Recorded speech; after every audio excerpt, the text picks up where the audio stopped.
Bahadur Shah Zafar died in Rangoon jail in 1862. Students, last Mughal emperor Bahadur Shah Zafar की death Rangoon jail में होती है नवंबर 1862 में। रंगून स्टूडेंट्स बर्मा की कैपिटल है जिसको आज हम म्यांमार भी कहते हैं। Lucknow was taken in March 1858। Students, British government Lucknow पे दोबारा से मार्च 1858 में अधिकार कर लेती है। रानी लक्ष्मीबाई जो कि झांसी में रूल करती थी स्टूडेंट्स, रानी लक्ष्मीबाई को जून 1858 में डिफीट कर दिया जाता है, मीन्स हरा दिया जाता है और फिर उनको किल्ड मार दिया जाता है। रानी अवंतीबाई लोधी जो कि मध्य प्रदेश के मंडले रीजन में विरोध कर रही थी ब्रिटिश लोगों का, रानी अवंतीबाई लोधी को स्टूडेंट्स इनिशियल विक्ट्री मिलती है। इनिशियल मीन शुरुआत में तो उसको खेड़ी नाम की जगह पे विक्ट्री मिलती है, लेकिन स्टूडेंट्स बाद में वो चारों तरफ से ब्रिटिश लोगों से सराउंडेड हो जाती है, मीन्स घिर जाती है, लेकिन वो ब्रिटिश लोगों के सामने सरेंडर नहीं करती और डेथ को एम्ब्रेस कर लेती है, मीन्स मौत को गले लगा लेती है। तात्या टोपे स्टूडेंट्स जो कि रानी लक्ष्मीबाई का साथ दे रहे थे, तो Tatya Tope students central India के जंगलों में एस्केप्ड हो जाते हैं, भाग जाते हैं, लेकिन ब्रिटिश गवर्नमेंट उनको भी नहीं छोड़ती। तात्या टोपे को कैप्चर कर लिया जाता है, पकड़ लिया जाता है, उनके ऊपर मुकदमा चलाया जाता है, ट्राइडमिन मुकदमा चलाया जाता है और अप्रैल 1859 में उनको मार दिया जाता है। The British had regained control of the country by the end of 1859। Students, 1859 के एंड तक विद्रोह पे कंट्रोल करने में कामयाब हो जाती है British government. Means British government को लगभग 2 साल लग जाते हैं दोबारा से इंडिया में अपनी वही पोजीशन पाने में और 1857 के रिवोल्ट को दबाने में।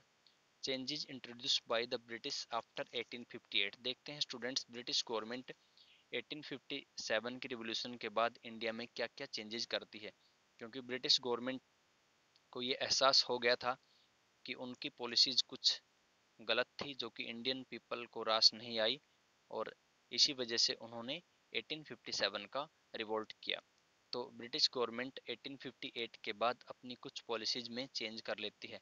The British parliament passed new act in 1858। Students, Britain की पार्लियामेंट 1858 में इंडिया के लिए एक न्यू एक्ट पास करती है और ट्रांसफर, यहाँ पे टीआरए की जगह ट्रांसफर आएगा students. Transfer the powers of East India Company to the British Crown. Means हमारी कंट्री में स्टूडेंट्स 1857 से पहले जो पावर थी वो ईस्ट इंडिया कंपनी के हाथ में थी, लेकिन 1857 की रिवॉल्यूशन के बाद ब्रिटिश पार्लियामेंट में एक एक्ट पास होता है और उस एक्ट के तहत ईस्ट इंडिया कंपनी से पावर छीन ली जाती है और इंडिया में जो रूल है वो सीधा ब्रिटिश क्राउन के हाथ में आ जाता है। मीन्स ब्रिटेन की जो महारानी थी उसके अंडर में इंडिया का शासन आ जाता है, क्योंकि ब्रिटिश पार्लियामेंट को और ब्रिटेन के लोगों को ये लगता था कि ईस्ट इंडिया कंपनी जो कि भारत में व्यापार कर रही थी उसने कुछ गलती नीतियां अपनाई, इसी वजह से ये इतना बड़ा 1857 का रिवोल्ट हुआ। A member of the British cabinet was appointed secretary of state for India and made responsible for all matters related to the governance of India. A member of the British cabinet. Students, जो British cabinet थी, cabinet क्या होता है students, group of ministers होता है एक, तो जो ब्रिटिश कैबिनेट का एक मेंबर उसको इंडिया का सेक्रेटरी ऑफ स्टेट अपॉइंट कर दिया गया और जितने भी इंडिया में गवर्नेंस के मामले थे, सरकार के मामले थे, उन सभी के लिए उसी को रिस्पॉन्सिबल बना दिया गया। He was given a council to advise him. और स्टूडेंट्स, सेक्रेटरी ऑफ स्टेट को एक काउंसिल मीन एक परिषद होती थी वो एडवाइस देती थी और काउंसिल की एडवाइस पे ही वो काम करता था। The governor general of India was given the title of viceroy. Students, हमारी कंट्री में 1857 से पहले गवर्नर जनरल का पद होता था, लेकिन गवर्नर जनरल का पद हमारी कंट्री में ख़त्म कर दिया गया 1857 के रिवोल्यूशन के बाद और गवर्नर जनरल का पद बना दिया गया वायसराय का पद। That is personal representative of the crown. Means viceroy कौन था स्टूडेंट्स, ये आपके क्राउन का मीन्स ब्रिटेन की महारानी का एक पर्सनल रिप्रेजेंटेटिव था। मीन्स ब्रिटेन की महारानी को रिप्रेजेंट करता था वायसराय। जिस तरीके से प्रेसिडेंट को हमारे स्टेट में गवर्नर रिप्रेजेंट करते हैं, उसी तरीके से 1858 के बाद में जो वायसराय था वो ब्रिटिश क्राउन को मीन्स ब्रिटेन की महारानी को रिप्रेजेंट करता था। वो उसी के अंडर में काम करता था और इंडिया के सारे मामले वायसराय ही देखता था। All ruling chiefs of the country were assured that their territory would never be annexed in the future. Students जितने भी रूलिंग चीफ्स थे कंट्री के, मीन्स जितने भी किंग थे, उनको अश्योर्ड किया गया, आश्वासन दिया गया कि उनकी जो टेरिटरी है, मीन्स उनका जो क्षेत्र है, वो फ्यूचर में अनेक्स नहीं किया जाएगा, नहीं हड़पा जाएगा। जैसे ब्रिटिश गवर्नमेंट ने स्टूडेंट सब्सिडारी लाइन्स के तहत, उसके साथ साथ डॉक्ट्राइन ऑफ लैप्स के तहत बहुत से इंडियन रूलर्स के राज्यों को हड़प लिया था। तो ब्रिटिश गवर्नमेंट ने 1858 के बाद में सभी रूलर्स को, सभी राजाओं को आश्वासन दिया कि आपका रूल दोबारा से अनेक्स नहीं किया जाएगा। It was decided that the proportion of Indian soldiers in the army would be reduced and the number of European soldiers would be increased। और स्टूडेंट्स 1858 के बाद ये भी डिसीजन लिया गया कि आर्मी के अंदर जो इंडियन सोल्जर्स थे, भारतीय सैनिक थे, उनकी संख्या को कम किया जाएगा और यूरोपियन सोल्जर्स की संख्या को बढ़ाया जाएगा। It was also decided that instead of recruiting soldiers from Awadh, Bihar, Central India and South India, more soldiers would be recruited from among the Gorkhas, Sikh and Pathans।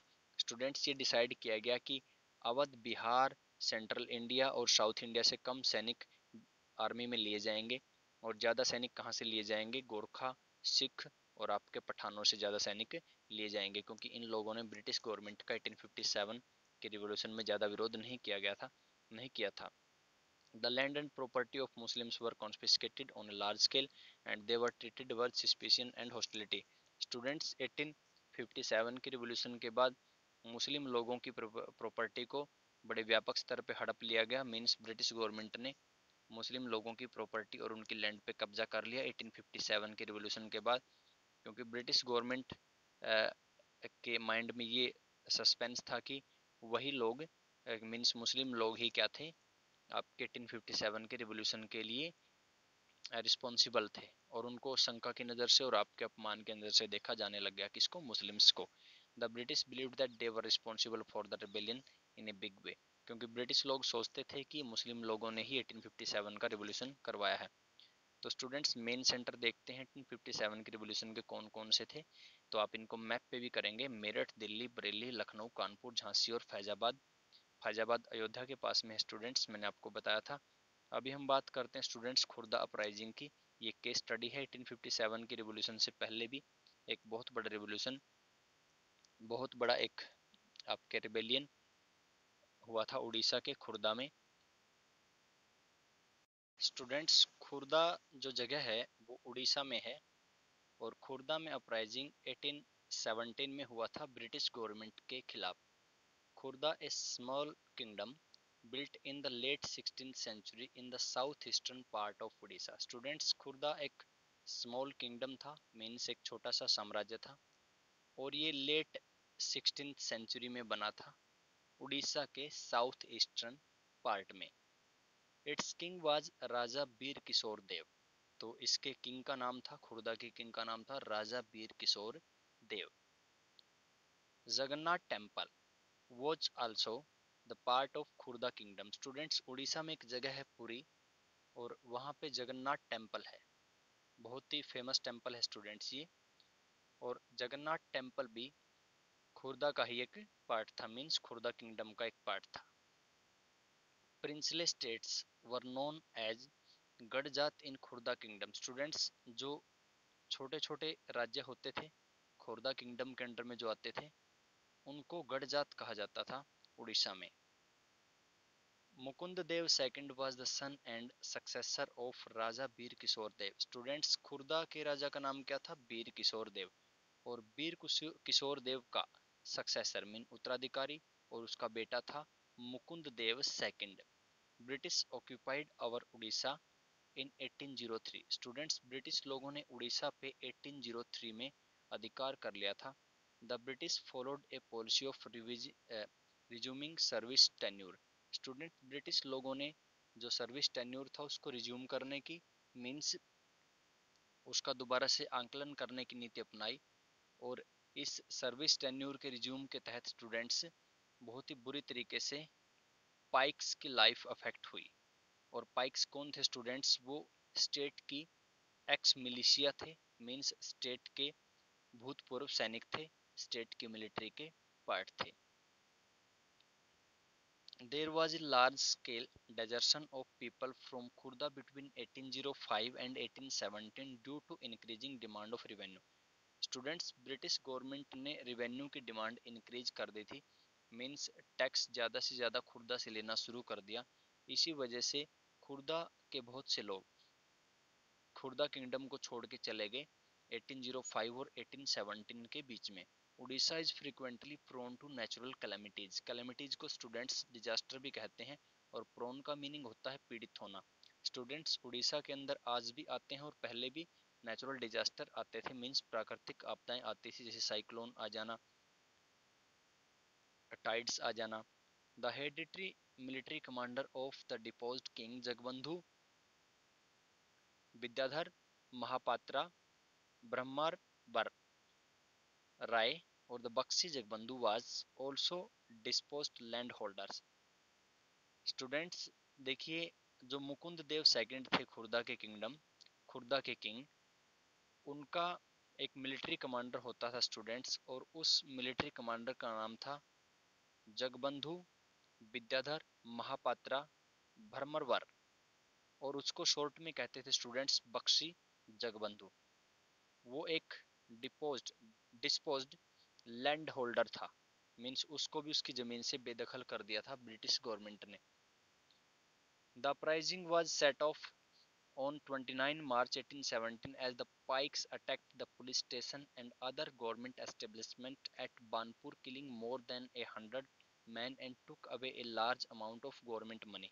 Students, जो Khurda uprising है वो 29 मार्च को start होता है 1817 की साल में, और जो पाइक्स थे, मीन्स जो आपके सोल्जर्स थे पुराने स्टेट के, उन्होंने पुलिस स्टेशन पे अटैक कर दिया। तो वहीं से ये खुर्दा अपराइजिंग या खुर्दा का विद्रोह शुरू होता है। और खुर्दा का जो विद्रोह है स्टूडेंट्स, वो बानपुर से शुरू होता है। वहाँ पे पाइक्स बानपुर के अंदर 100 से ज़्यादा लोगों को मार देते हैं और गवर्नमेंट मनी को वो लूट के ले जाते हैं। तो पाइक्स स्टूडेंट्स जो पुराने सैनिक थे वो राज्य के, वही क्या करते हैं, खुर्दा अपराइजिंग को स्टार्ट करते हैं। Khurda was epicentre of this uprising, means epicentre क्या होता है स्टूडेंट्स, जहाँ से चारों तरफ विद्रोह फैलता है, तो एक बीच का जो सेंटर होता है उसको एपिसेंटर बोलते हैं। अर्थक्वेक में भी आप पढ़ते हैं, सबसे नीचे फोकस होता है, फोकस के ऊपर होता है एपिसेंटर, और एपिसेंटर से जो अर्थक्वेक वेव्स हैं वो हर डायरेक्शंस में जाते हैं। उसी तरीके से खुर्दा इस विद्रोह का एपिसेंटर था, और यहाँ से हर डायरेक्शन में मीन्स ये विद्रोह फैल जाता है। स्टूडेंट्स, इस विद्रोह के दौरान, खुर्दा विद्रोह के दौरान एक नो रेंट कैंपेन भी चलाया जाता है, मीन्स खुर्दा के लोग कहते हैं कि ब्रिटिश गवर्नमेंट को हम कोई रेंट नहीं देंगे। On 14 April 1817, Bakshi Jagbandhu, leading 5 to 10,000 pikes and men of Kand tribe, seized Puri and declared the hesitant king Mukund Dev II as their ruler. Students, 14 अप्रैल 1870 को बख्शी जगबंधु 5 से 10,000 पाइक्स को अपने साथ ले लेता है। उसके साथ साथ स्टूडेंट्स वो कंद ट्राइब के लोगों को भी अपने साथ जोड़ लेता है, और मुकुंद देव सेकंड को वो अपना रूलर घोषित कर देते हैं। स्टूडेंट्स, मुकुंद देव हेजिटेंट था, मीन्स वो इन लोगों का रूलर नहीं बनना चाहता था, लेकिन फिर भी वो मुकुंद देव को राजी कर लेता है बख्शी जगबंधु पाइक्स और कन जाति के लोगों के साथ में कि आप हमारे रूलर बनिए। द ब्रिटिश क्लैम्प्ड, सी आएगा स्टूडेंट्स यहाँ पे, मार्शल लॉ। तो ब्रिटिश लोग मार्शल लॉ लगा देते हैं, जैसे आजकल आर्टिकल 144 होता है। तो उसी तरीके से स्टूडेंट्स ब्रिटिश लोग क्या करते हैं, आपके मार्शल लॉ लगा देते हैं। The king was quickly captured, और जो राजा मुकुंद देव था उसको जल्दी ही पकड़ लिया जाता है और उसको कटक की जेल में डाल दिया जाता है। कटक भी ये उड़ीसा का एक टाउन है स्टूडेंट्स।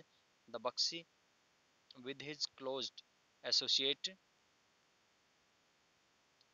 कृष्ण चंद्र ब्रह्मवर राय, तो जो बख्शी जगबंधु था स्टूडेंट्स, वो अपने क्लोज फ्रेंड कृष्ण चंद्र ब्रह्मवर राय के साथ में क्या करता है, वो सारे के सारे कम्युनिकेशन के साधनों को काटने की कोशिश करता है। किस किस के बीच में, कटक और खुर्दा के बीच में। जैसे कम्युनिकेशन के साधन, रेलवे लाइन होती हैं, या मतलब आपके पहले और भी कम्युनिकेशन के साधन होते थे, ताकि अंग्रेजों का संपर्क टूट जाए कटक और खुर्दा के बीच में, लेकिन वो कामयाब नहीं होता है students Bakshi Jagabandhu. The British sent major general Martindell to clear off the area from the clutches of the paiks. Students, paik लोगों के चुंगल से आपके एरिया को छुड़ाने के लिए ब्रिटिश लोग मेजर जनरल मार्टिनडेल को भेजते हैं। मार्टिनडेल देखते हैं क्या करता है। By May 1817 the uprising was mostly content, और मई 1817 तक लगभग अपराइजिंग पे, खुर्दा अपराइजिंग पे ब्रिटिश लोग स्टूडेंट्स कंट्रोल कर लेते हैं। Outside Khurda uprising was sustained by Bakshi Jagabandhu with the help of supporter like Raja Kujang and paiks. लेकिन स्टूडेंट्स, जो बख्शी जगबंधु था वो बाद में भी विद्रोह करता रहता है ब्रिटिश लोगों के खिलाफ में, और उसकी हेल्प करते हैं कुजुंग राजा और आपके जो पाइक्स थे, मीन्स जो ओल्ड सोल्जर्स थे स्टेट के। बख्शी जगबंधु सरेंडर कर देता है, आत्मसमर्पण कर देता है स्टूडेंट्स में 1825 में। लेकिन स्टूडेंट्स, ब्रिटिश गवर्नमेंट खुर्दा के लोगों के खिलाफ कुछ उदारता की नीति अपनाती है, वो इस अपराइजिंग के बाद में, क्योंकि उसको लगता है कि हमने कुछ ऐसी पॉलिसीज अपनाई हैं जिससे खुर्दा के लोग हमारे से नाराज हो गए। तो students, British government leniency, indulgence और आपके फॉरबिडेंस की पॉलिसी अपनाती है खुर्दा के लोगों के साथ में। लीनियंसी होता है स्टूडेंट्स उदारता, इंडल्जेंस होता है अक्षमा, और फॉरबिडेंस होता है सहनशीलता। तो ये नीतियाँ अपनाती है खुर्दा के लोगों के साथ में। और सोल्ट के प्राइस भी आपके नीचे गिर जाते हैं, क्योंकि सोल्ट पे ब्रिटिश गवर्नमेंट ने टैक्स लगा दिया था। इस वजह से भी खुर्दा के लोग ब्रिटिश गवर्नमेंट के अगेंस्ट में विद्रोह कर रहे थे। The son of the king Khurda Ramchandra Dev third. Students, Khurda के किंग मुकुंद देव सेकंड का बेटा रामचंद्र देव थर्ड, उसको है ना पूरी जाने का आदेश दे दिया जाता है, और उसको जगन्नाथ टेम्पल के अफेयर्स का चार्ज दे दिया जाता है। मीन्स जगन्नाथ टेम्पल का अफेयर का जो चार्ज था स्टूडेंट्स, जगन्नाथ टेम्पल के मामलों को हल करने का जो पहले जिम्मा था वो राजा के पास होता था, लेकिन ब्रिटिश लोगों ने वो छीन लिया था उनसे। लेकिन दोबारा से फिर स्टूडेंट्स, ब्रिटिश लोग जगन्नाथ टेम्पल का चार्ज, उसका जिम्मा किंग को ही दे देते हैं, और किंग को वो 25,000 का एक अनुदान भी देते हैं, ग्रांट भी देते हैं टेम्पल के लिए, और किंग को रिस्पॉन्सिबिलिटी दे देते हैं कि आप ही संभालेंगे इस टेम्पल की सारी जिम्मेवारी, क्योंकि टेम्पल की जिम्मेवारी किंग से छीन लेना ये भी खुर्दा अपराइजिंग का एक मेन रीजन था स्टूडेंट्स, ब्रिटिश गवर्नमेंट के खिलाफ। It was the first popular anti British uprising in Orissa. Students, Orissa के अंदर ब्रिटिश लोगों के खिलाफ यदि कोई पहला पॉपुलर अपराइजिंग था, कोई पहला विद्रोह था, तो ये खुर्दा विद्रोह था। इसको स्टूडेंट्स पाइक रिबेलियन भी कहा जाता है, क्योंकि जो पुराने सैनिक थे, एक्स मिलिशिया थी, उन्होंने ही ये विद्रोह स्टार्ट किया था। अभी हम एक विद्रोह के बारे में बात करते हैं स्टूडेंट्स, जो कि दूसरे देश का है। उसको ओल्ड टाइम में हुआ था, जो Taiping rebellion of China. Students, south parts में हुआ था ये चाइना के। ताइपिंग रिबेलियन 1850 में स्टार्ट हुआ था स्टूडेंट्स, और इसको है ना मिड 1860 तक दबा दिया गया था। इसको अब स्टूडेंट्स होंग जुआन ने स्टार्ट किया था, और वो Hong Xiuquan heavenly kingdom of great peace establish करना चाहता था चाइना में। होंगजुआन स्टूडेंट्स, वो अपने आप को क्रिश्चियनिटी में कन्वर्ट कर लेता है, मीन्स वो ईसाई बन जाता है, और वो चाइना के ट्रेडिशनल रिलीजन, जो कि परंपरागत धर्म थे चाइना के, जैसे कन्फ्यूशियनिज्म और आपके बुद्धिज्म, इनका वो विद्रोह करता है। लेकिन स्टूडेंट्स, होंगजुआन ने जो चाइना में विद्रोह किया उसको दबा दिया जाता है क्विंग डायनेस्टी, ब्रिटिश और आपके फ्रेंच आर्मी की सहायता से। जो किंग डायनेस्टी के लोग थे, और फ्रेंच और आपके ब्रिटिश आर्मी थी, वो सारे तीनों मिल करके ताइपिंग रिबेलियन को दबा देते हैं। स्टूडेंट्स, जून 1857 के अंदर जो आपके इंडिया में 1857 के जो विद्रोही थे, वो रेजिडेंसी पे अटैक करना शुरू कर देते हैं, और उनको अपने कब्जे में लेना शुरू कर देते हैं। मीन्स रेजिडेंसी का मीनिंग ये हो गया कि जहाँ पे ब्रिटिश लोग रहते थे वो थी रेजिडेंसी। तो स्टूडेंट्स देखिए, हिट बाय ए सेल, एक सेल मतलब आपके गोले की मार से हेनरी लॉरेंस, जो कि चीफ कमिश्नर थे अवध के, वो मर जाते हैं जून 1857 में।